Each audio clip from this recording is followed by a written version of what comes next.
Hello and welcome to the all-new, all-different #1 Comics Podcast. Issue number 100. I know. Woo! Bob, Finally, issue it's 100. the 100th issue. Wow, extravaganza. Yes. 100 episodes of this crazy podcast. I know. Two dudes who just decided to talk about some comic books, and now 100 episodes in. 100 episodes later, and if you're still sticking with us, thank you for listening to us. Right? I know it has to be a chore sometimes. Well, Bob, I have noticed we gained some. Of course, every episode, we gain some new listeners. Yeah. But I've seen like a nice little spike in new listeners over the last couple of weeks. So very thank you to all of you Yes, new thank people you. coming out and listening. We really appreciate you. Without your support, we would probably still do this show, but we would just be talking to one another. Thank you, and I apologize, I guess. He apologizes for something, probably me not being able to talk. I did just say if you, so. Yes, but our listeners expect it by now. Yeah, very, very true. That's your calling card. It is. That is my, what's my motto, my tagline? That's I your don't know. great Yeah. responsibility. With great responsibility comes greatly messing up words, quotes, names, all of I like those it. things. I like it. Maybe that should be the tagline of the podcast. Oh. Bob, we are a weekly comic book podcast where each and every episode we take a look at a first newly released comic book, break down the story and art, give it somewhat a review, let you know if we think that you should move on to issue number 2 or not. We also talk comic book news as well as what's new in comic book shops this and next week. Bob, what are we covering this week? From the House of Ideas Marvel Comics, we are covering your friendly neighborhood Spider-Man #1. Man, I think I'd have to go back and look. This is at least 2 weeks in a row of Marvel, but I feel like it's 3. Let's see. This week is Your Friendly Neighborhood. Last week was all new Venom. Last week was all new Venom. What was the week before that, Bob? Could it have been a Marvel book or? No, I think. I don't believe it was a Marvel book. It was because we did West Coast Avengers. Oh that. yes, we did West Coast Avengers. So we've been Marvel 3 weeks in a row. Right, we're on a 3 streak. That's crazy. Wow. Well, it's the lovely Wheel of Names that right. Besides this, so it is. The podcast is sponsored by wheelofnames.com. Head on over to wheelofnames.com for all your wheel spinning needs. With that being said, we're going to take a quick break. We'll be right back to talk some comic book news.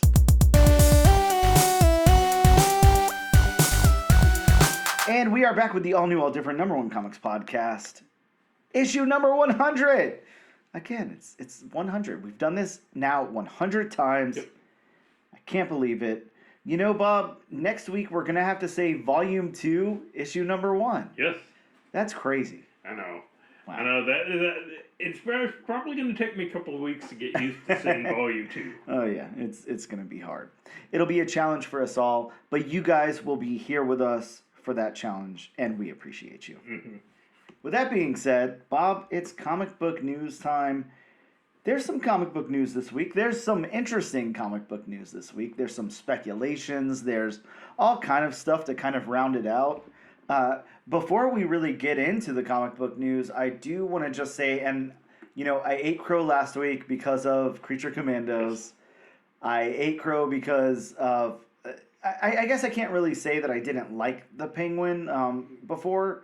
I just hadn't watched it. I just wasn't interested because of the Batman. Right.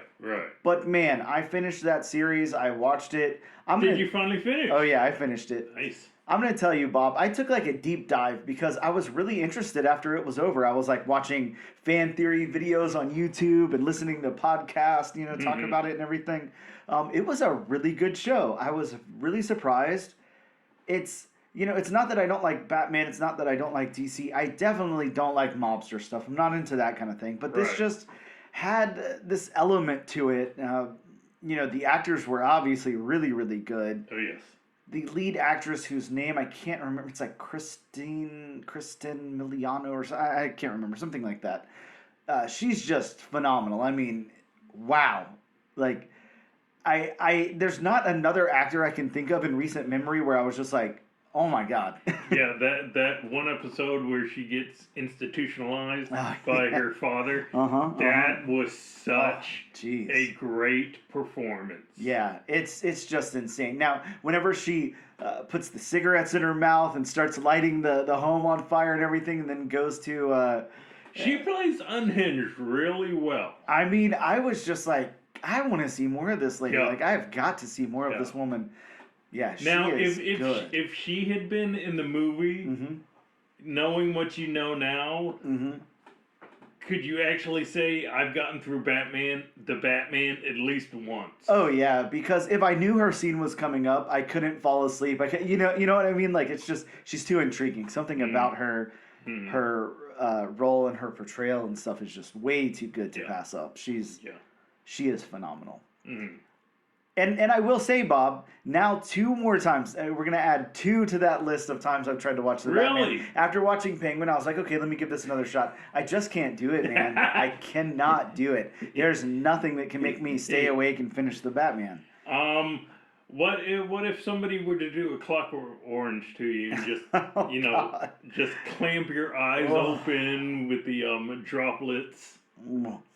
I mean, I guess at that point, can I disassociate? I'm not sure. Find Good your happy question. place. Find your happy Yeah, place. exactly. I mean, I might be sitting there thinking of, I don't know, what's something really good that we read recently, you know? just snapped back Gee, into West that. Coast Adventure was really Yeah, good. exactly. Let me think about that. Yeah, oh, not Robert Pattinson, please. Yeah. But we do know. Actually, I can't say we know because I don't have this information in front of me. I do believe we're getting another season of Penguin at some point, but it's not been like announced. No, I Okay. don't. No, it hasn't been finalized. But as popular as it was, I can't see. Yeah, how why it wouldn't could- they? Yeah. So hopefully that happens. Definitely, hopefully that happens. We know we're getting the Batman Part 2. Don't know if that's something that I'll be able to watch, especially given that I might not know anything that's going on. Right. There's gonna be another slow walking Robert Pattinson scene. Yeah, I'm sure. most certainly. Now, Bob, what about Creature Commandos? How are you up to all 3 episodes right now? Okay, so I think last time we talked, we only had the 2, I believe. Yeah. So that 3rd episode, man, outstanding. I don't know. It's too soon, I guess, for us to spoil it in case no one's Right. watched it. So we won't spoil it. But wow, you know, heartbreaking in a way. Yeah, really. Just 2 words: GI Robot. Oh yeah. Well, I believe that the second that you saw GI Robot come on screen in that first episode, you knew you were gonna like love him. Like it's Yeah. just that kind of character. Yeah. Yeah, really, really good character. Really good episode. I just, you know, like I said, I'm totally prepared to stick my foot in my mouth. I was completely wrong about it, and I'm happy that I was wrong. Don't get me wrong. I am very happy that this turned out to be good and I turned out to enjoy it, because the alternative is that it's another, you know, comic book property that made it to the screen, small or big, that I didn't enjoy. So I don't want that. You know, that's not anything to be proud of. I'm really happy that I enjoyed it. Really, really happy that I'm enjoying it. It's really good. Yeah, Really liking it a I lot. am too, because I know, you know, there's been comparisons to the Suicide Squad, and I know how you feel about both Oh, yeah. Suicide Squad movies. Mm-hmm. So I was kind of apprehensive as if you were gonna like it. Now I was really apprehensive, and I actually voiced this to you before you started watching it. I was really apprehensive as to how you would enjoy the Penguin. Yeah. Because I know you hated the Batman. Yeah. So just the fact that it spun out of the Batman, and it's still not exactly what you would call fast-paced action. Yep. I was kind of wondering how you would be with that. Yeah, and again, I mean, I just ended up really loving it. It's really good. I mean, it's hard not to like it. You know, it's done very, very well. Really good. There's some, you know, Yeah, I mean, I don't even know. I won't get into it, because we're talking about Creature Commandos now, but it's really, really good. But I do want to ask you a question about Creature Commandos, and this Hmm. is just a thought. I just want to know what your opinion on the matter is. Hmm. So, Creature Commandos, now it's been said, Bob, that this is the actual kickoff to the James Gunn DC cinematic universe or That whatever. that's still kind of up in the Yeah, but air it's 'cause- also been yeah. said about Suicide Yeah, Squad and all well, of I mean, that. they So, do make that reference to uh-huh. Suicide Squad, Yep. so I guess technically you could say Suicide Squad was the kickoff, Yeah. but Hmm. I mean, it's just a fleeting reference, so Yeah. I don't think it really counts. Sure. So, either way, my question is this. If Do you believe that you would enjoy this series as much if it were live action and not animated? No, I agree. no, because I don't think they'd be able to translate, Hmm. some of the stuff, that they're doing in the Creature Commandos to live action. I just don't think they'd be able to do it. Yeah, I think animation was the Yeah, perfect medium for this, yeah. and that's part of what makes it work so well. And to get around the limitations of having to do live action and the effects and all of that, Yeah, yeah. exactly. I mean, could you just imagine the budget Hmm. on the Hmm. Oh, yeah. VFX Oh, yeah. and the special effects, and if it were to be a live action? I Hmm. mean, just on the looks alone. Yeah, yeah, you're completely right.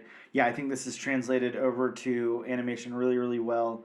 Have you read the recent Creature Commandos comic that just started? I have not. I haven't either. I'd like to pick that up now and see, how the illustration is compared to the show, if it's like in the same world or if it's completely different, or I'm sure they use the same characters. I don't know. Anyway, something worth checking out. Either way, that wasn't really news. Just kind of wanted to catch up on those things. Now that we're going to get into news, so let's talk. Bob, it's been a minute since we talked some MCU news, I think. So, how about Deadline confirming the development on the Nova series for Disney Plus is moving forward with Ed Barano of Criminal Minds signed on as the showrunner? It's about time something happens with this, and I'm finally glad they've specified whether it's going to be movie or TV series, because it's. I mean, it started out as a TV series, Yep. and then it went into a movie, Mm-hmm. and then we didn't get any news for quite a while. Oh, yeah. So I'm glad we finally know what it is.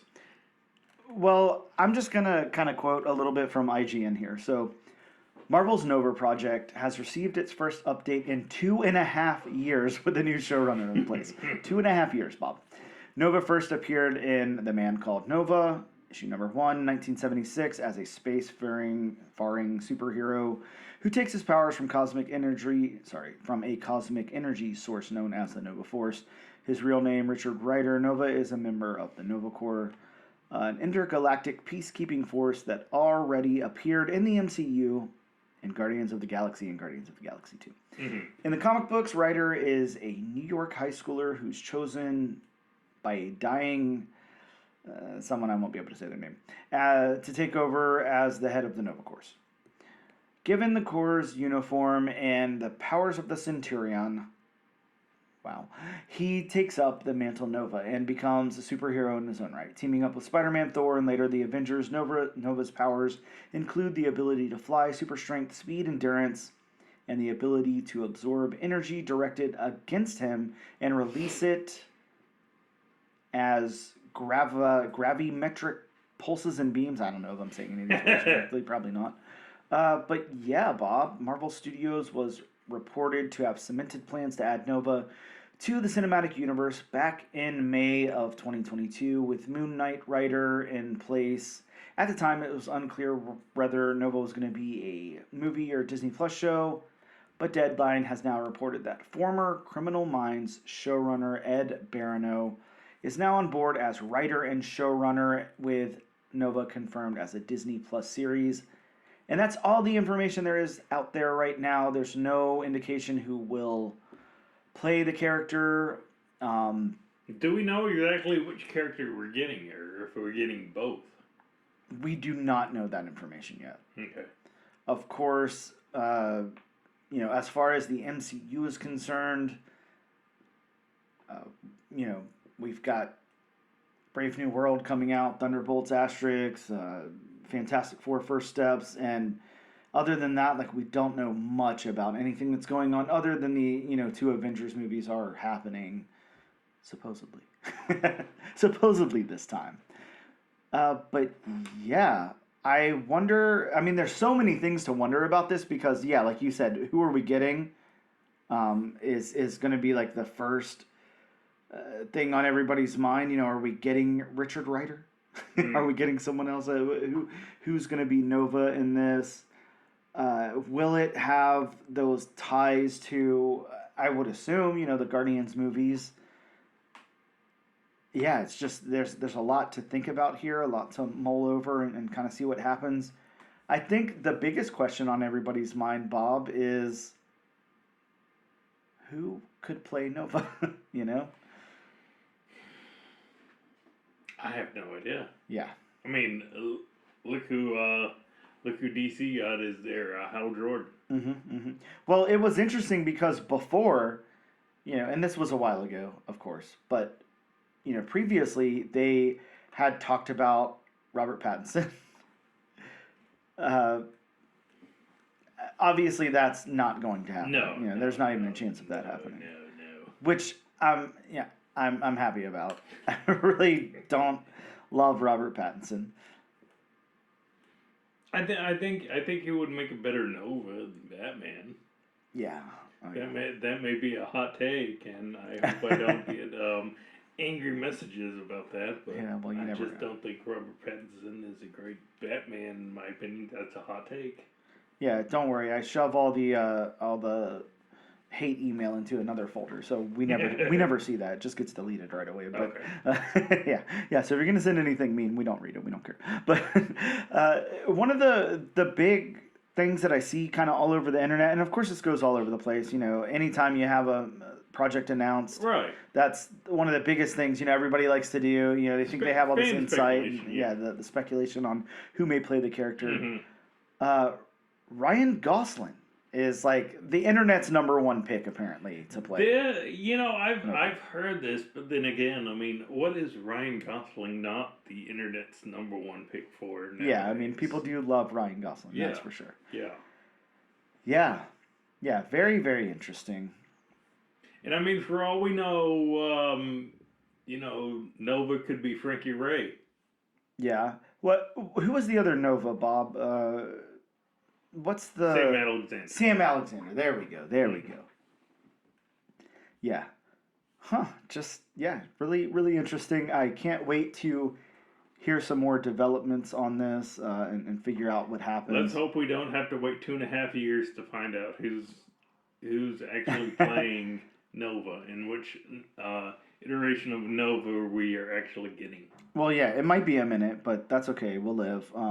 I do just want to say, on the last little thing I'll say about this, now is probably traditionally not the best time to pick up a copy of the first appearance of Nova. You never want to do it along like an announcement or a movie trailer or anything like that. You want to have those things at those times to sell if that's what you're doing. But it's still a fairly affordable issue. Well, that's what I was gonna say. Compared to a lot of other big keys or like first appearances and stuff, it's always been an undervalued first appearance. Yeah, you can absolutely pick up this book for under $100 and like a pretty good grade, raw. No problem. Mm. And you can pretty much. I don't know what 9/8s are selling for right now, but last time I looked, they were just a little bit over $120. So, yeah. If this is going to be a big thing that everybody cares about, maybe worth trying to find a copy is all I'm going to say. Mm-hmm. And, of course, we also have Sam Alexander. And Sam Alexander's first appearance was in Marvel Point 1, number 1. So if you want to check that out, there's that as well. Very, very affordable first appearance book. So next up in news, Bob, there's an update to the Avengers Doomsday. Haley Atwell is going to return to the MCU I saw that. as Peggy Carter. I saw that. Bob, what is happening? My only guess is they're going to go multiversal in Avengers Doomsday. Yeah, this is just. I think this is just going to keep happening. We're gonna keep. One of the big questions that I keep getting asked by big MCU fans who aren't necessarily like comic book fans or whatever is if Scarlett Johansson's going to sign back on. I'm waiting for that to Yeah. happen because I mean we have Robert Downey Jr. You know, it's been reported Chris Evans is back in the fold. Yep. I'm just waiting on Hemsworth and Johansson. Hemsworth is going to be tricky though because we don't know exactly what's going on with Hemsworth. We know that he wanted to take a break from everything. That is right. I did forget about that. So I'm not too sure about him. I mean, I think that he'll probably surprise us in the ninth inning, to use a sports analogy. But yeah, he might come back for whatever reason. But Scarlett Johansson, it's just going to be the most interesting one to me because she is. I feel like, out of everybody, she really hasn't said anything. Now, she's had her disputes with Disney. I'm not saying that there hasn't been things that happened, but she doesn't really seem to have any problems with being in superhero movies or anything like that. Something that, like, a lot of people will, like, kind of walk back on and stuff and say that, it's whatever. I don't feel like we're hearing a lot of that from her, so I feel like she's not, like, a super wild card or anything. But yeah, it will be interesting. If you guys wanted to pick up the first appearance of Peggy Carter, you can pick that up in Tales of Suspense 75 and Tales of Suspense 77. Those are two big appearances. Probably not super affordable, but if you want them, they're there. Bob, there's a Clayface movie. Speaking of Batman adjacent movies. Clayface is not a Spider-Man movie. I was going to say wrong. I mean, technically, Spider-Man has Clayface without the water. Oh, sure, yeah. Because if you take Sandman and add Hydro Man, you have Clayface. There you go. You just got to mix two of them. Yeah. Mix two of them together. But yeah, we're getting a Clayface movie slated for release in 2026. There's also an update to the Dynamic Duo movie. At least it's scheduled now for June 30th, 2028, Bob. How do you feel whenever you hear a date like 2028? I mean, that just sounds so far off in the future when it's only like 3 years away. But wow, that just sounds insane. Yeah, it does. And what about this Clayface thing? This feels like it kind of came out of nowhere. It did. I was just thinking, boy, I was just thinking when I saw the announcement, boy, this came out of left field. Yeah, I'm not too sure what to expect from it. It's gonna be an official DCU movie, so that's cool. I think from what I read, it sounds like it may lean more towards kind of like a horror element. Yeah, and I mean, you already know how I feel about that. Yes, please. Yeah, so really cool. I think, Clayface, of course, we're very familiar with Clayface, comic book fans and all that. I think a lot of people, their first, dealing with Clayface and the Batman, animated series and all of that. Man, Clayface is just, I don't know, it's so interesting. Well, I think now for this generation, it's going to be Harley Quinn Clayface. Mm-hmm. Yeah, true. And Bob, we do have a date set for the film. It's supposed to be September 11th, 2026. Interesting date. And Clayface. Again, we don't have much about who is going to be in Clayface or anything like that, but or which version of Clayface. Yeah, exactly. But it does have it's going to have a script written by Mike Flanagan. And he first pitched the DC Studios project in 2023. He really wanted to do a standalone Clayface movie as a horror thriller tragedy. But at the time, he was already committed to the new Exorcist movie and developing an adaptation of Carrie, the Stephen King novel. So definitely like a horror guy, that's for sure. Yeah. And yeah, I mean, Clayface has been around since like 1940, Bob. Yeah. So Clayface has been around for a minute. yeah, definitely. Clayface. And he's still moist. Yeah, he's definitely been on the Harley Quinn animated series, as we talked about, the Batman animated series in the 90s. And he was also in the 2010s Fox series Gotham. I don't remember his portrayal in Gotham. I don't either. Yeah. But then again, I know I didn't I didn't watch it on a weekly basis. Yeah, likewise. So, yeah, man, this is just cool. I'm gonna say this now, because I'm prepared to eat crow, like I have. Like if I have to, I'll do it. It's no problem. I don't personally think that the DCU is gonna save comic book movies from the, single-handedly. Mm. I think it's gonna take a lot more than just what DC's pumping out. I think fans are going to have to get back on board with the MCU, and I think some good independents are going to need to come out as well to really kind of drown out the superhero fatigue that people talk about. I do think that it's going to take more than just some good DCU projects, but this is a really good start. Creature Commandos just hitting the gate. Things like this, if we can really get like kind of a horror Clayface movie, then hell yeah, that sounds awesome. So yeah, I don't know, man. I'm really stoked about this news. Stoked about this announcement. Dynamic duo. I don't know. I could really care less, but but yeah. Now, Bob, did you ever see Doctor Sleep? Did you see the sequel or prequel to The Shining, whatever it is? I know about it, and I know of elements of the movie, but no, I did not see it. Okay, yeah. Likewise, I haven't seen it either, so don't know too much about it. But that is the same writer of the script and everything. I mean, I heard it wasn't a bad movie. Gotcha. Bob, here's just a little thing that I wanted to touch on because a lot of people are talking about this. I know nothing about it. I don't know if you know anything about it or if you're playing the game or whatever, but Marvel Rivals is a game that people are playing. I'm not even sure if it's a video game or like an app or whatever. I'm very out of touch with this kind of thing, but but it is, a lot of people are talking about characters and stuff. There's a lot of skins out there for it. There's some new skins that were recently released. You got from Hulk. You have Hulk's mighty G-Bomb skin.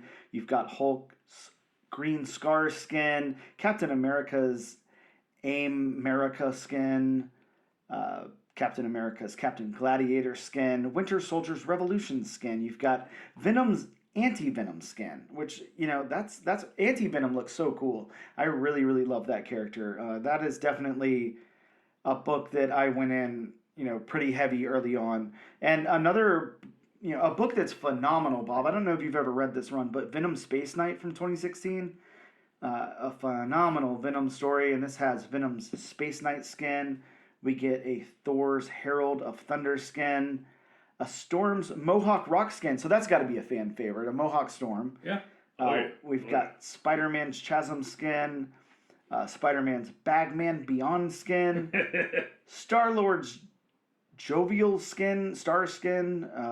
We've got Star-Lord's Master of the Sun skin. This skin will be released December 13th after the issue that inspired the design. It's not attributed to the character. Appeared in 9 in similar fashion with the second. I don't know what that's saying. Who knows?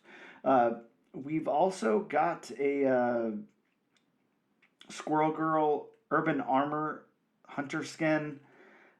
Punisher's Thunderbolt skin. Punisher's 2099 skin. Psylocke's Revenge skin.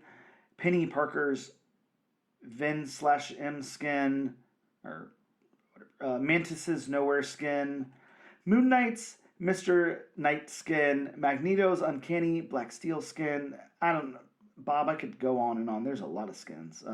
Lots and lots of skins. I think I'll leave it alone. That's enough for now, but...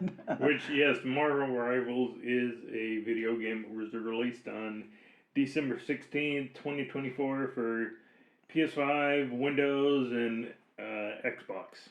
Okay, so this just dropped. Yeah. Wow. Mm-hmm. Crazy. Yes, it's a third person shooter. It's a Very cool. 6v6 third person hero shooter.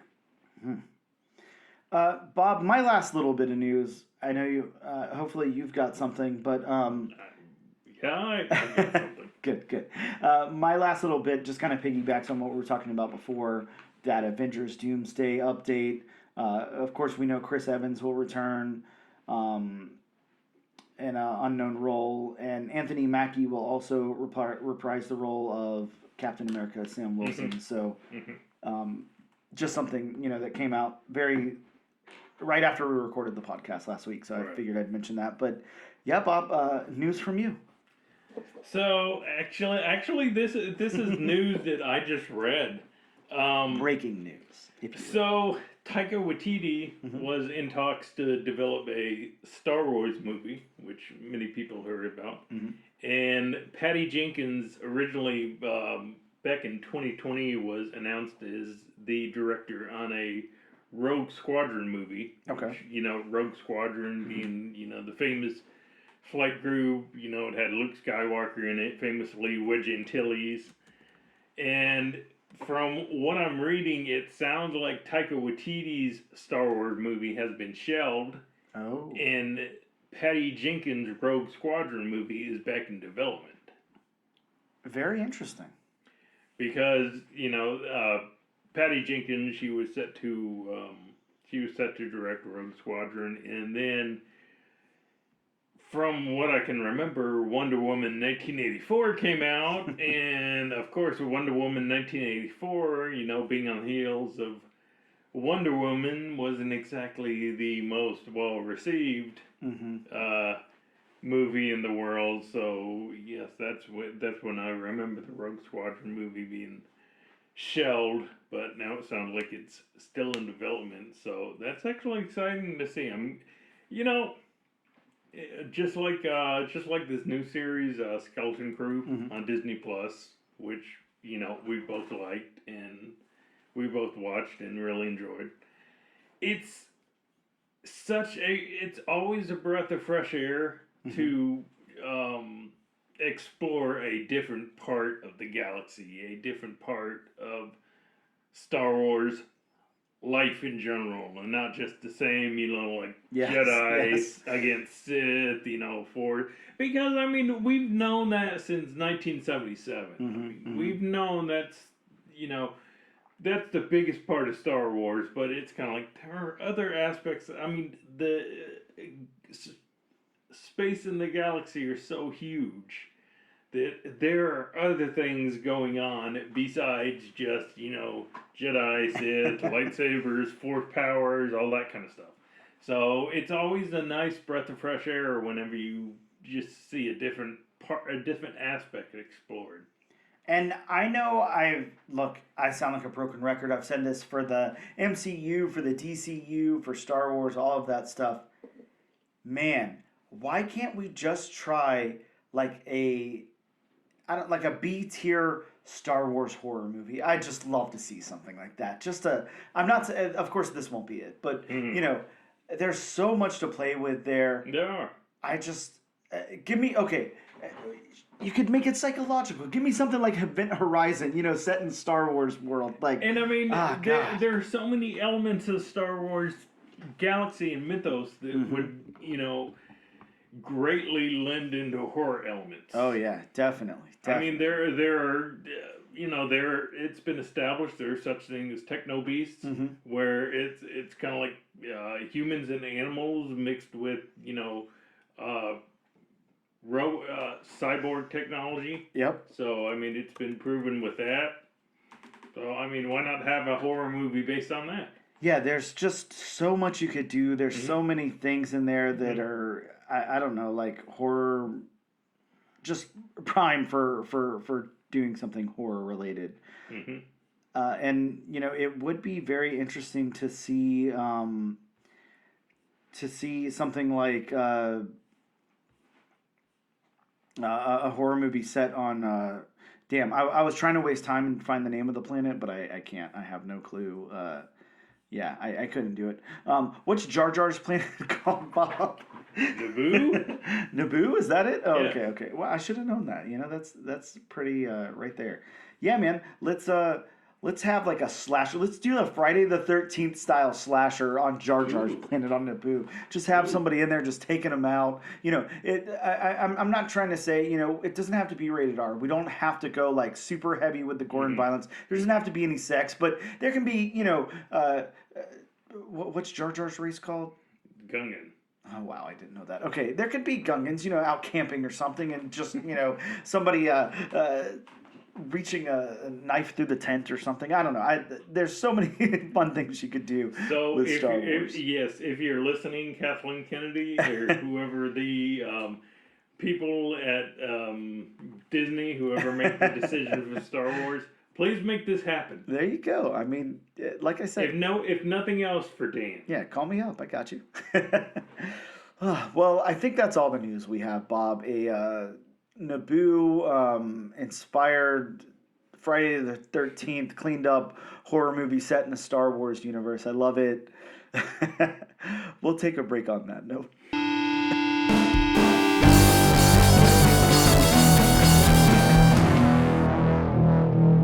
And we are back with episode 100, issue 100, if you will, of the all-new, all-different number one comics podcast. Bob, I want to talk about some new comics that are in shops this week. Right. You guys may not know this, but today is Tuesday, December 17th. So we're recording the podcast very late this week at the midnight hour. New Comic Book Day is tomorrow, of course, Wednesday, December 18th. But there's a slight chance some of these might still be in your local comic shop. Definitely worth an email or a call. If your comic book shop has like a cool inventory app or something, maybe you can peruse that and check it out. But either way, we're going to talk some books that are in shops this week you might want to check out. From Marvel Comics, we got Alien Paradiso #1, a 5-issue series that tells the story through the eyes of the Xenomorph. I just think it's so cool, man. And I know. I'm trying to remember who it's written by. I'm going to look. I think it's Steve Orlando is who I think wrote it, but it could be somebody different. Xenomorph. Sorry. My hugest apologies there. It's Steve Fox, another Steve, but both friends of the show and both Steves. Easy mix-up, sorry, but Steve Fox, a very insanely good writer. So I assume that's got to be super cool. It's a really cool concept anyways, and then knowing that somebody like Steve Fox is writing on it just makes it even cooler. So really stoked about that. From Marvel Comics, Amazing Spider-Man 63, the first full appearance of Cyros Sidorak. Wow, I said it right after 25 episodes. I finally got it right of them talking about the Sidorak here. So we've got our first kind of Spider-Man mashup, Sidorak mashup there. Kind of cool. Looks really interesting on the cover, Bob. I don't know if you've seen this cover. Oh yeah, I've seen the cover. Yeah, that's pretty crazy looking. Juggernaut Spider-Man. I like it. Very, very cool. How about from DC Comics, Bob? That's right, Detective Comics. More detecting than you could possibly do on your own. Batman Dark Patterns #1. This is the first appearance of the Wound Man. Bob, if that sounds scary to you, it's a series that explores the early days of Batman's detective days as he investigates 4 mysterious cases. So here's what I've learned over the last couple of days about the Wound Man. Okay. Do you know anything about the Wound Man, Bob? Okay, so you're gonna like this. This is intense. So we all know Batman's, ethics or whatever. Like Batman doesn't want to kill. Mm-hmm. He's not trying to kill anybody. He's trying paralyze, yes. Yeah, he's trying to punish, and whatever, but not kill. So the Wound Man's thing is, and I don't know exactly how it works because it's going to bring a lot of questions to mind, of course, but he's got all of this stuff implanted in him. Needles, rebar, all over him. So that way, if Batman punches him in the stomach, his kidney ruptures. If he punches him in the face, his brain bleeds. If he punches him in the chest, the spike goes through his heart. He's got all these things all inside of his body pointed at all of his major organs to where if Batman touches him, he'll die. So Batman can't touch him. You know, that... It's some innovative storytelling. Yeah, you know. I gotta say, as a villain, Yeah. as a Batman villain, knowing Batman's one rule, that is very creative.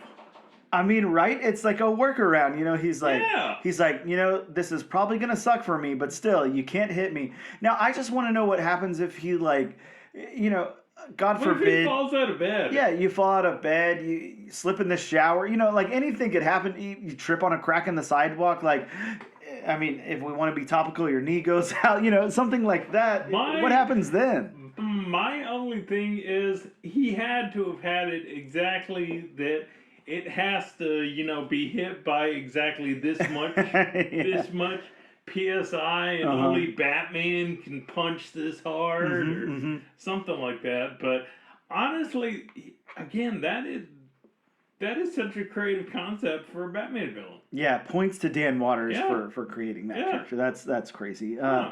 Bob from Boom Studios. And speaking of Boom, you know, we left this out on the news, but Boom has now left Diamond as Okay. well. And the trend of leaving Diamond, Boom is now with Penguin. So that's just a side note. But we have In Bloom issue #1.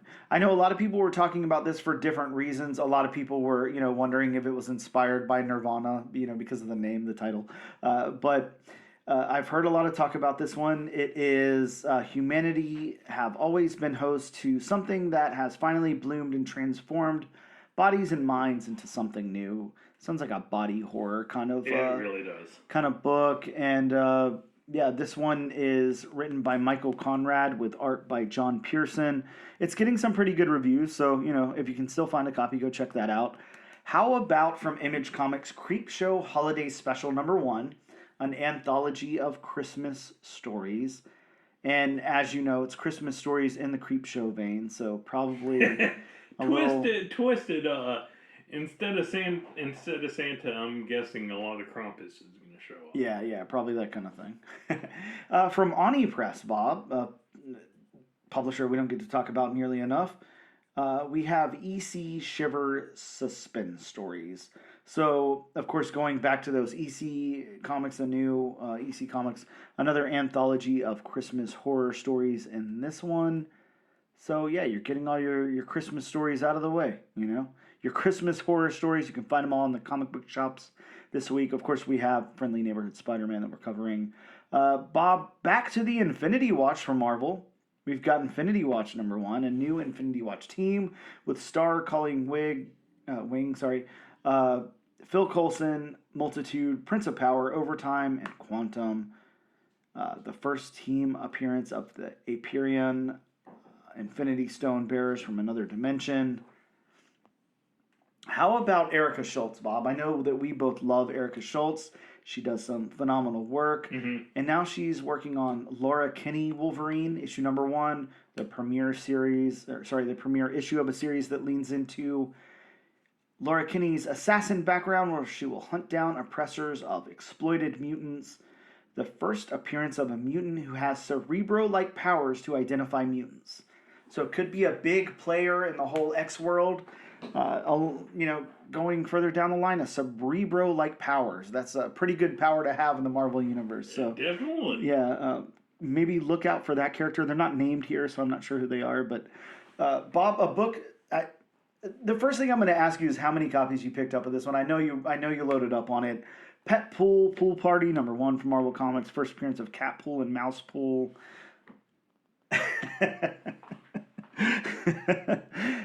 That means Bob is not ashamed at all of the long box that he grabbed for this. So I'm with you, Bob. That's awesome. Here's a book, man, that the 1 in 25 just heated up like crazy day of release.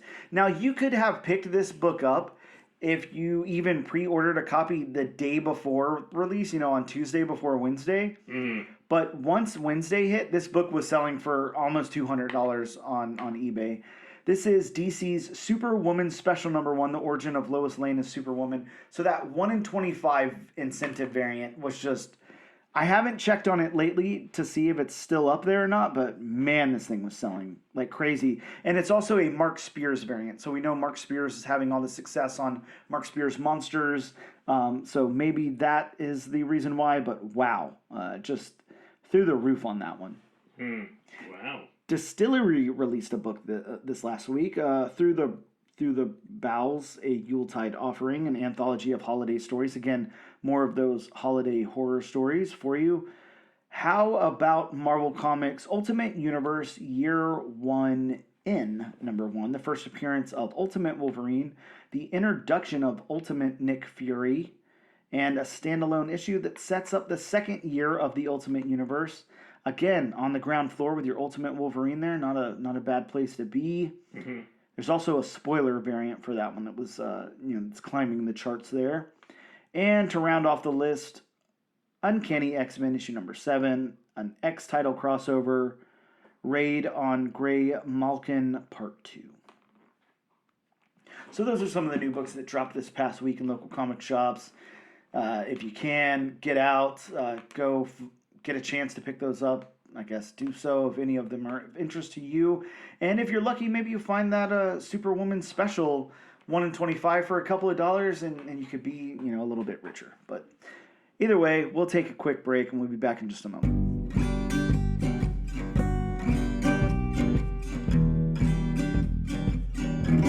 Hello, and welcome back to the all-new, all-different number one comics podcast, issue number 100. That's right, the 100th issue extravaganza. We're back for the third week in a row with the House of Ideas, a tie-in to Marvel Animation, your friendly neighborhood Spider-Man, issue number 1. Bob, I'm sure we got a lot to say about this issue. Of course, before we do, you know what we have to do. We got to read Marvel's solicitation for the issue, and see where they're coming from before we break down the book, of course.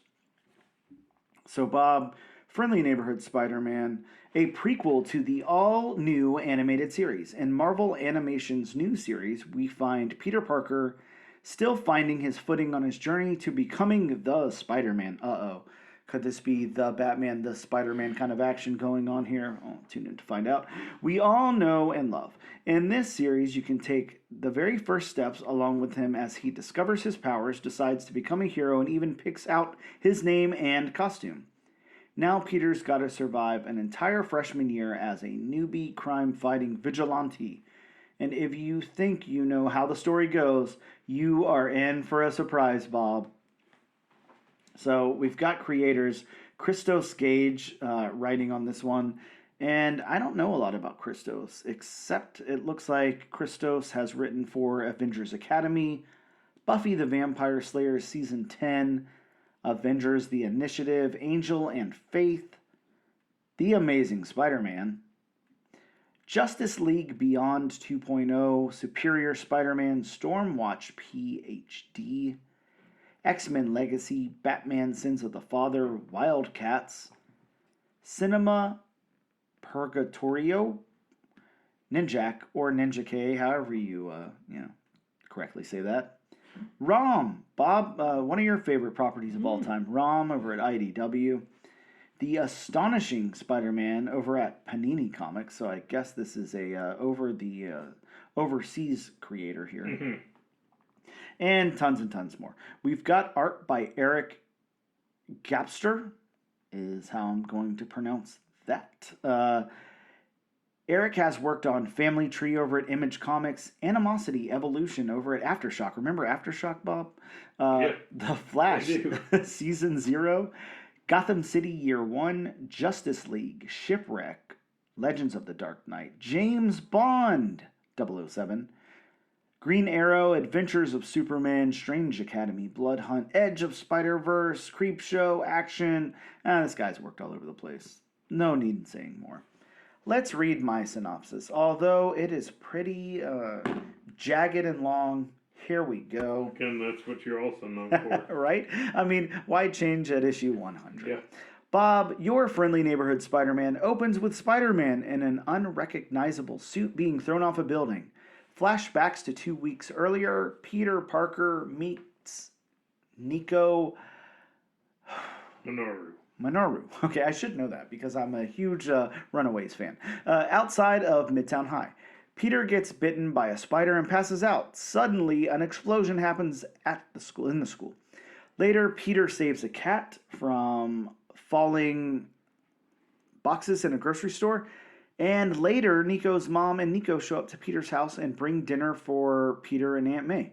Peter and Nico decide to sneak out and check out the damage at the school. There's a tie-in to the first episode on Disney Plus for more backstory on the explosion, and they find out that the fire was set on purpose. A group of bad guys in suits show up. Peter drops his flashlight and they get spotted. He runs away, and Peter is able to break a lock and chains to get through a door. He fights off the bad guys and even rips a piece of concrete wall off to shield himself from a bullet. Peter escapes and does all of his usual discovering spider powers things. Later, Nico and Peter, back at their homes, call one another. They agree not to tell the police so the mobsters don't come after their families. In the final scene, at the Manhattan headquarters of Silvermane Hair Products for Men, Silvio Manfredi hears about Peter from one of the mobsters at the school, and Silvio tells him to handle him before he becomes a threat and to summon the enforcers. Wow.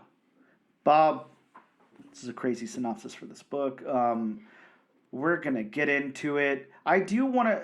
So, obviously, are you familiar enough with Nico from the Runaways? Yes. The Gloom and all that? Okay, cool. So, we know who Nico is here. I was a little scared that I didn't recognize Silvermane at first. I mean, obviously, the name check there, but I was like, okay, is this supposed to be the same, guy from, the early ASM villain? And yes, it is. So that is Silvermane from ASM. He's just running hair products for men. Yeah, exactly. So he goes all the way back from issue 73 of Amazing Spider-Man. But Bob, how about we break it down? Let's talk about the story beats for a second here. How did you feel about the story beats? I didn't mind them. I mean, there were a couple of hiccups, of course. I was kind of confused at the very beginning because, again, this is the tie-in to the cartoon. Yes. And the cartoon doesn't come out till, late January? I don't have the exact date. I think I read January 29th. So, I mean, it did kind of confuse me at the very beginning part. It's like, wait a minute, what's happening? How exactly did Spider-Man get to this point? Mm-hmm. And I did think it was kind of an odd change. That one of his earliest meetings was with Nico Minoru when he went to high school. So it's like, why did they make that change after all these many years? Yeah, I don't know. I was wondering the same thing because it's almost like, I mean, if you're going to put those two together that early in the run, how do you not have kind of like a team up type of story? Mm-hmm. Yeah, it'd be very interesting. And as far as the beats, something else that just kind of, I don't want to say totally slow down because I get why, they included this, especially with the story they were telling. But I mean, it was still it's still kind of not slow down the story, but I guess you would say kind of slowed it down for me. Just that whole little paramedic part. Yes. Mm-hmm. That was kind of like, I get why you're doing this, especially after an explosion in the school, and Peter Parker got bit and he just fell. But to me, it was kind of like, I don't know. You could have left that a little bit out. You could have just left that out. But I mean, for the most part, I mean, the beats just the beats were pretty linear. I mean, it was kind of weird, especially with the fact that the TV series doesn't come out for a little bit. It was kind of weird having that little see the first episode of Your Friendly Neighborhood Spider-Man in this comic book, which comes out almost a month before the show. Yeah, it is interesting. It actually came out over a month before the show because, yeah, you're right. It comes out on the 29th. So, yeah, it's very interesting because if you think about it, it's how many people are going to go, read this book now, and then after the show comes out, go back and grab their copy of the book to read it or whatever, kind of tie all that in. Seems a little odd, but, I guess they probably don't know exactly when these things are going to come out or something. Hard to line all that up together. I think that the beats totally worked for sure, but they did definitely feel like an episode of a cartoon. Like, I will say that, and maybe that's why some of the stuff seemed a little more drawn out in the comic, like the paramedic thing. I could see that being just a couple of split seconds in the animated show. I could also see something like the scene at the deli, only taking a second just to kind of showcase that Peter has these new powers, but it felt like it took a lot of space in this book. So a lot of those things felt that way to me. Yeah, that whole thing in the deli. I mean, that scene was just kind of. It did seem kind of out of place for me, especially the fact that such a big deal was made out of the fact that he got out of the way of some falling boxes of cans. I mean, it's kind of like. I don't want to say that I don't want to say that I'd be able to get out of the way that quickly because again, at my age, I probably wouldn't be able to get out of the way that quickly. But it's kind of like that doesn't exactly mean that a person has superpowers. That just means that he has quick reflexes. Yeah, and that's what I'm saying. I feel like it probably would have translated better in like animated form. Maybe it would have looked like he freakishly fast, moved out of the way or something. Yeah. It's hard to explain that here in the comic. But, yeah, for just the story alone, I felt like the beats worked fine. It just did. Maybe that I have the insight of knowing that this is based on a tie-in to an animated show. Like, I'm really seeing those parts of it, like, really kind of show here. Show. Wow, I said two words for the same thing. As far as dialogue, I'm going to go ahead and say this had way too much dialogue. Like, I was honestly expecting like an all ages type of book, and I see that this is more like, I don't know, like a teen book or whatever, which is fine. But man, if I wanted to read a novel, I would have, pulled out like something else, not a Spider-Man comic, because there was way too much dialogue in this thing for me. The dialogue worked. It was kind of clunky though, especially like the villains and stuff.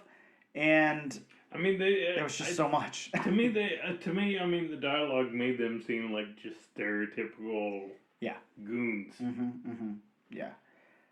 I can't get over the fact that for me this was just way too much dialogue. It did not need this much dialogue. Let's tell the story a little bit artistically. But again, it feels more like an episode of a show than a comic book to me. Mm-hmm. How about the narrative, Bob? I mean, the narrative was, fine for me. I mean, It was kind of like what seemed like an accident, actually when they did some investigating at midnight, which they snuck out of their houses to do, by the way. Turns out to be arson. I mean, that was a thing. I mean, I'm not going to say it hasn't been done, many times throughout the history of TV shows and comics. One thing about the narrative that I didn't get, and you may have the same thought, I don't know, but after he gets out of the school, I mean, as far as we know, the goons are still chasing him. Yes. And yet he tests out his new powers doing flips and all that. I mean, it's kind of like, if you're running away from people, you're not going to do that.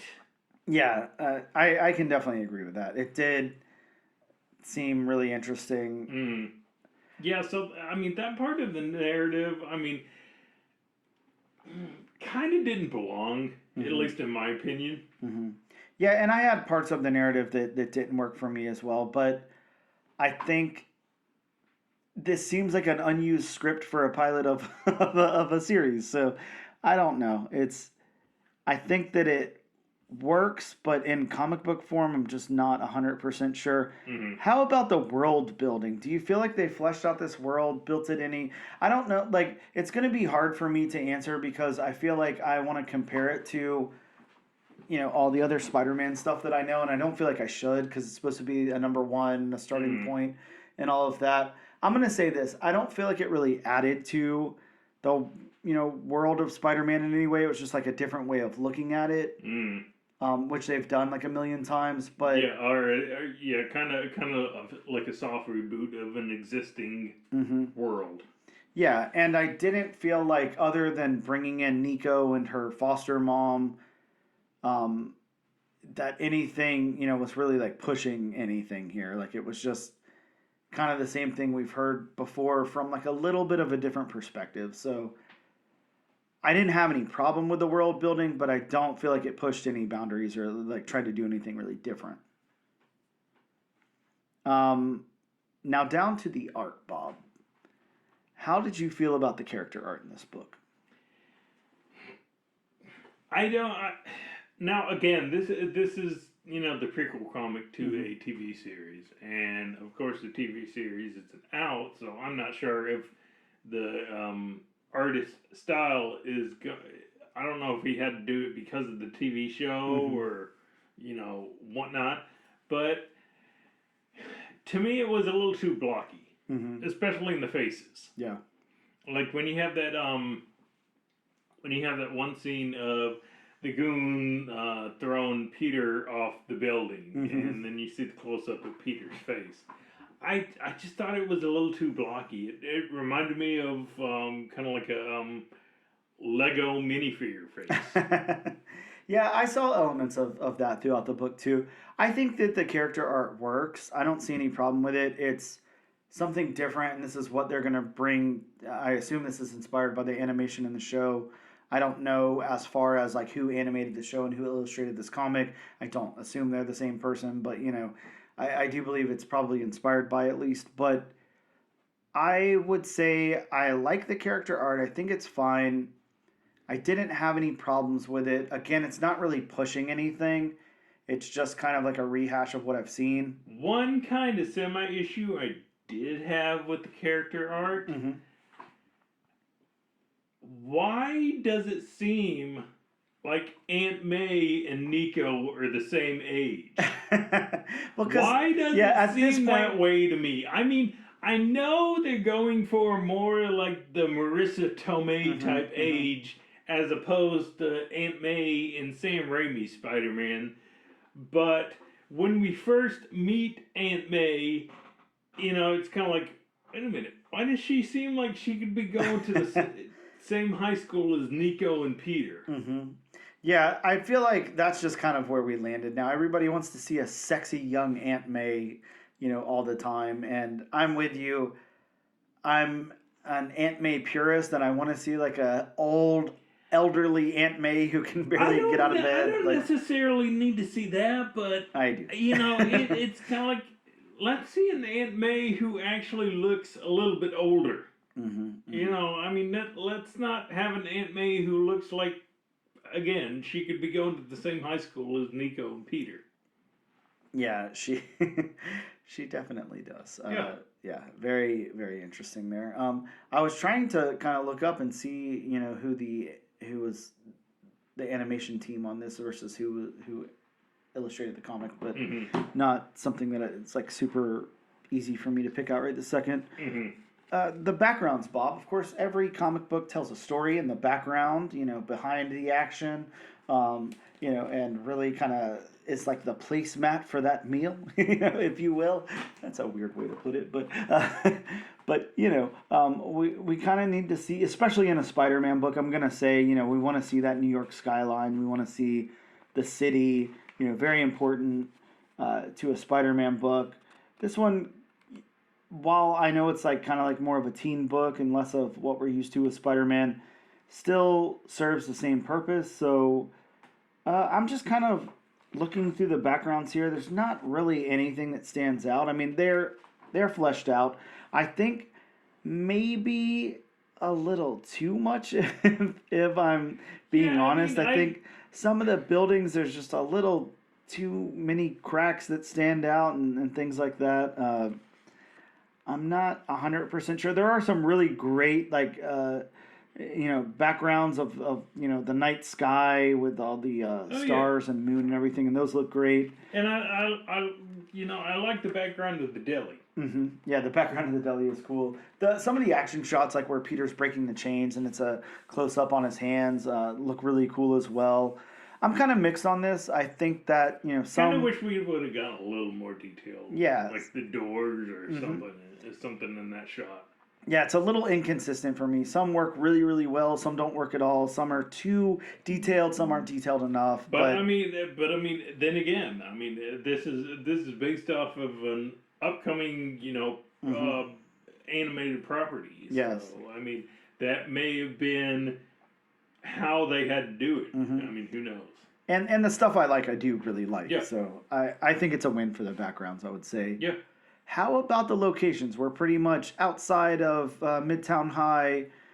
We're inside Peter's house. We're inside Midtown during the night. And we're at the hair, Silver Main's, I can't remember exactly what it's called now, but his institution for hair or whatever.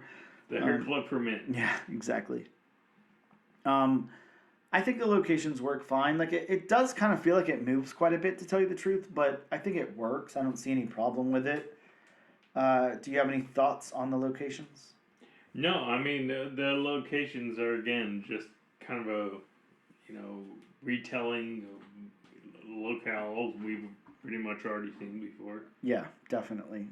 And for the last thing, excuse me while I yawn. We have colorist Jim Campbell, so a dedicated color artist on this book.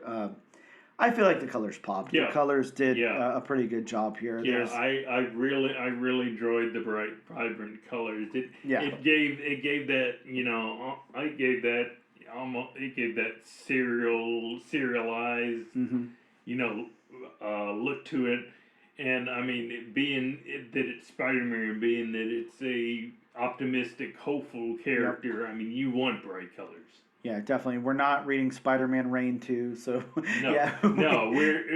We don't need dark, ominous. Yeah, I was gonna say this was definitely not a dark tone book, No. So the colors do not need to reflect that. Yeah, I agree. The colors worked well here. Well, Bob, that brings us to our final question about the book. Is this a book that you would recommend to our listeners? Is this a book you want to add to your pull list and read issue number 2 of? Where do you stand with your friendly neighborhood Spider-Man?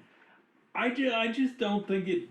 I mean, it's not a bad book at all. Mm-hmm. I mean, especially if you're a Spider-Man fan, Mm-hmm. or if you're looking forward to the upcoming series. Sure. Pick this book up. But I mean, personally, I just think it didn't do enough to catch my attention. Mm-hmm. I don't think it took. I don't really think it did anything spectacular, no pun intended. It didn't really do anything, different, game changing. It just didn't wow me or catch my attention. Mm-hmm. Yeah, and I think with all of the Spider-Man and then Spider adjacent books that are out on the stands right now, you have things that really are telling a different, unique perspective, like Ultimate Spider-Man that's out right now, that's phenomenal. You have things like Spider-Man Reign that are really telling a different story, that are out right now. You've got just tons of stuff in the Spider universe that are going on right now that are really good.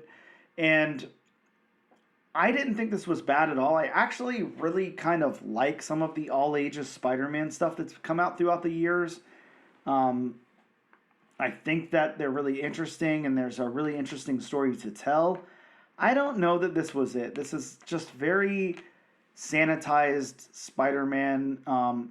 We're gonna get a different origin story for Spider-Man here. He's gonna, definitely. and I think that that's interesting. I do kind of want to see where that goes. I think, if anything, I want to see what happens with the relationship of Spider-Man and Nico there. I think that will be very interesting. I was reading their Wikipedia synopsis, and it says that they turn out to be best friends. So I want to know, kind of what happens. Is Nico, powerful in this? Like, Is she filling in for Mary Jane? Yeah, could it be that? Like, I do want to check back in and see what happens here. I don't know that I'll necessarily pick up an issue 2, but it's something that I might read digitally a little later after a few more issues come out to kind of see where it landed. But unless you're, this is really like an introductory book for you or something like that, I would say you could probably skip it. It wasn't horrible. It definitely wasn't super good. It was just kind of there. And it really just serves to be a reminder that there's a show coming out, I think. I think that's really all it does. Yeah. Now, again, as we all know, I'm prepared to eat crow as always. Maybe the animated series will be really, really good, and I'll run back to it, and they'll develop that relationship, and there will be cool stuff in there. But I think just for right now, on first impressions, the book wasn't for me. If maybe to a much younger reader or something, this could be something interesting for you. I would say if you're a curmudgeon-y, like 40-year-old guy, probably skip it. So that's my thoughts on it. We'll take a quick break. We'll be right back. Hello and welcome back to the all-new, all-different #1 comics podcast, issue number 100. Whoop whoop. Bob. We need air horn noises. Those party style noises? Oh, yeah. True. Very true. Well, or like a shitty 90s soundboard, or a little radio sounds. Man, those were terrible. God, yeah, we should get one of those. I'd have way too much fun though. No one would listen. Everyone would immediately unsubscribe, and we would never have another. This listener. is annoying. Yeah. Click. What? No, I don't want that. Bob, now comes the time in the show where we talk some new comics that are dropping next week. Or tomorrow, depending on when you're listening to this. Yeah, very, very true. Of course, before we do so, for our 100th issue extravaganza, we've got disclaimer time. Welcome to disclaimer time. 100th disclaimer time with Bob. Yes, like I've said, not every issue, because I know I haven't said this every issue, but most issues. These are just some of the books that may or may not, yes, I'm doing air quotes right now, you just can't see them. You can feel them, though, and that's what's important. This is true. They may or may not be coming out because, everybody's leaving Diamond, and Diamond has actually had a lot of issues lately. And comic issues. Yeah, and... definitely other areas where we're not, Bob, people are 3-4 weeks behind from their Diamond shipments. Wow. Yeah, it's very bad. So now is not looking like a great time for Diamond. Well, I mean, that's good for Lunar and Penguin. Yeah, true. Definitely Penguin. Mm-hmm. I mean, they just got Image. Yep. So, but yeah, these are only just some of the books that may or may not be coming out. So if you want a more in-depth list, I mean, you can always consult elsewhere. You can always call your local comic shop. Mm-hmm. I mean, there are other avenues. You have Harry Potter Owl, Yep. John Wick Tube System. Oh, yeah. Can on a very long string. Mm-hmm. What else is there? Bob, I always try to keep it topical, and of course, we're talking about your friendly neighborhood Spider-Man this week, so while I don't suggest, bombing anything or, involving paramedics or anything like that, you could definitely ask one of the local mobsters, to roll up to the comic book shop for you and demand to know what's coming out. They can, threaten them and pull them up by their collars and tell them, I want to know every book that's coming out next week so I can go let my friend know what issues are coming out. I'm relatively sure the comic book shop owner will tell them. All right, Dan supports mob violence. Not violence, just, a little bit of threatening. And just remember, all you mobsters out there, please and thank you go a long way in this world. They certainly do. Even if you are a mobster, if you just say... you can be a polite mobster. Yeah, why not? I mean, not everybody has to be Joe Pesci from Yeah. Goodfellas. You know, you can be God. nice. You know. Oh man, that's definitely a scary thought. I'll break your kneecaps if you don't tell me the comics that are Oh, coming out God. this week. Yeah, yeah. Maybe don't go to that one. Yeah, exactly.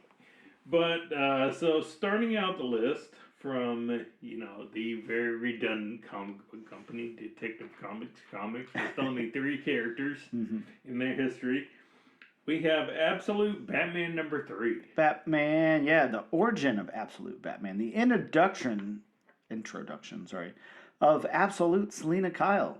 Could she become Absolute Catwoman? Tune in to find out. Same bat time, same bat channel. Oh yeah. Yeah.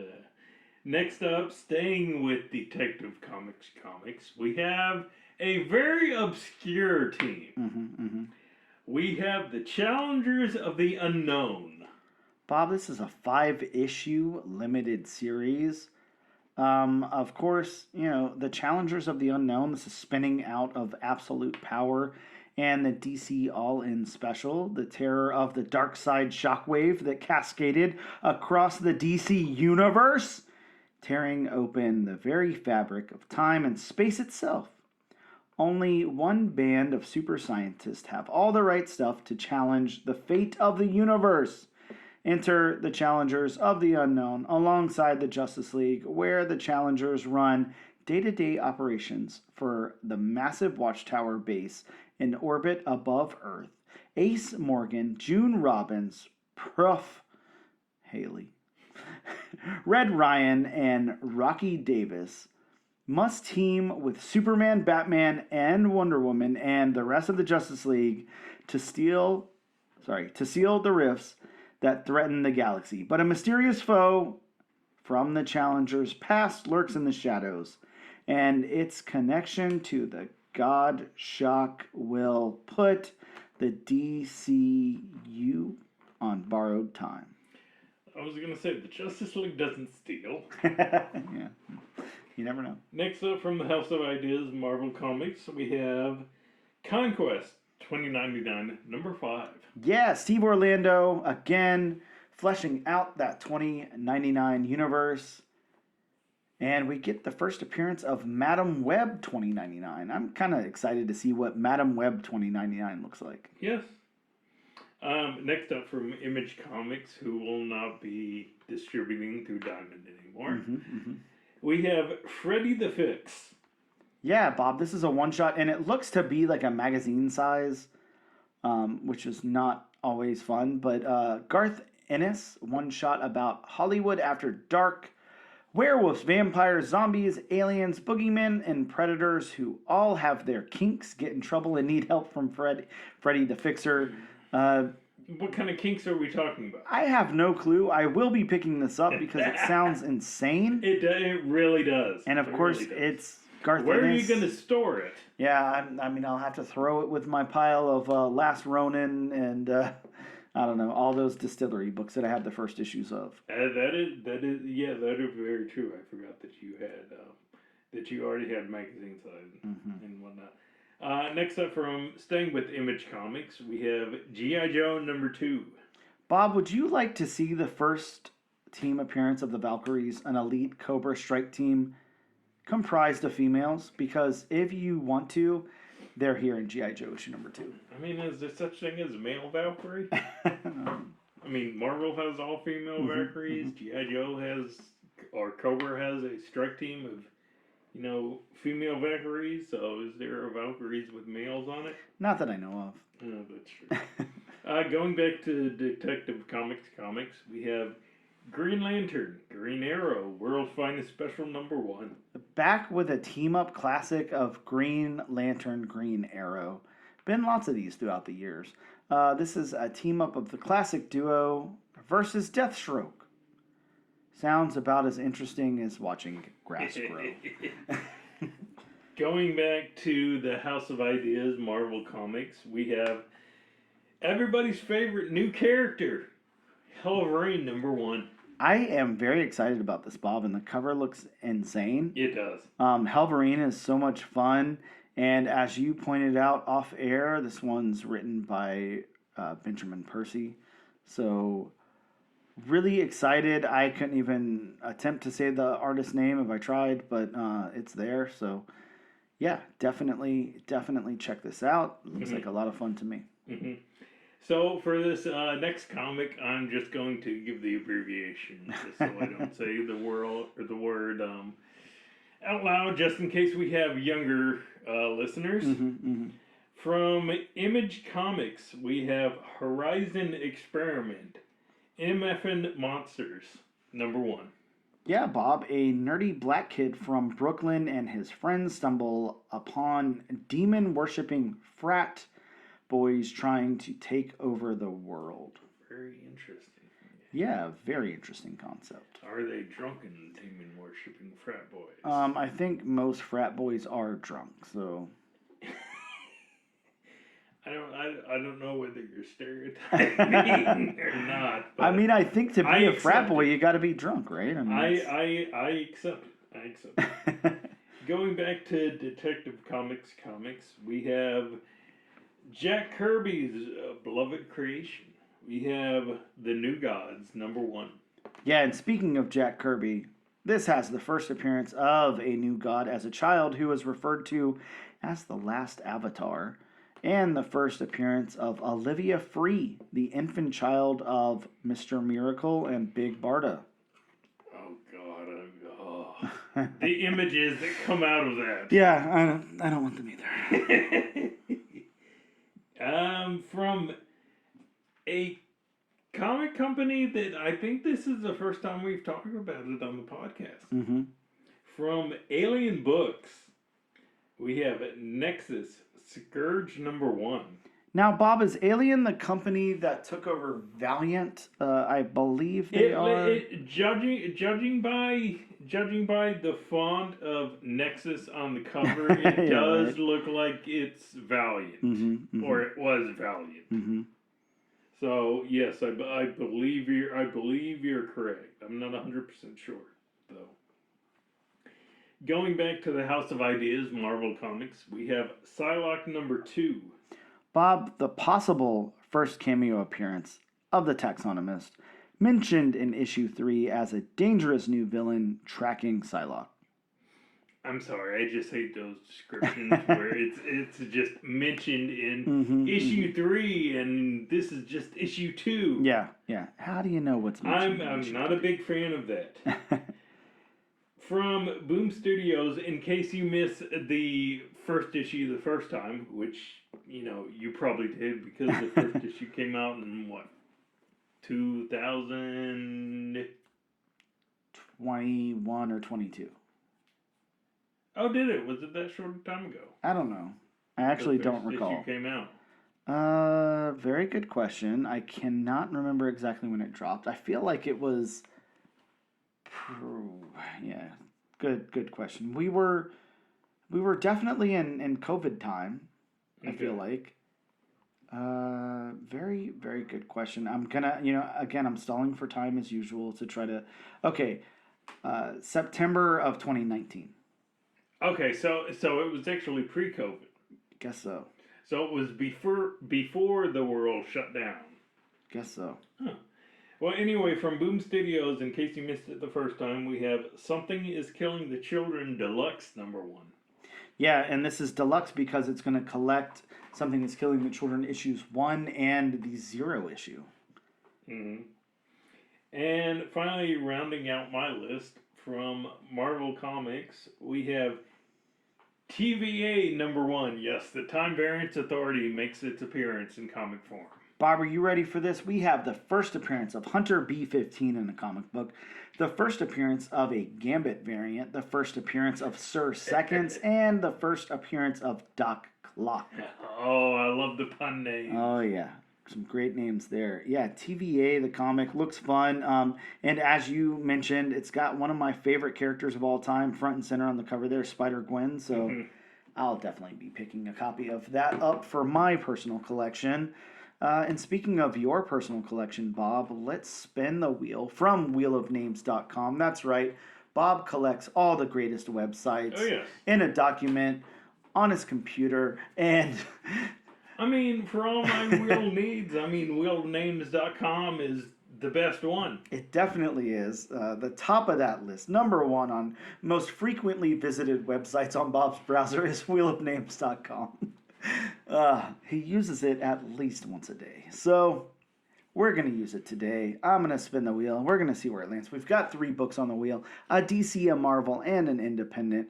Bob, I don't know how to tell you this, but for the 4th week in a row, that's right. Really? 4 times in a row. Wow. We're covering a Marvel comic. We will be talking about Wolverine next week. Wow.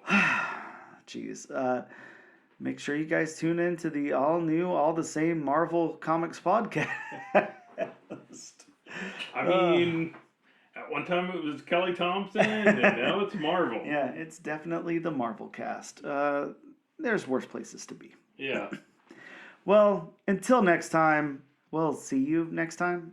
I was going to say, tune in next time for Volume 2, kids. Oh, yeah, it's happening. Good night and good days.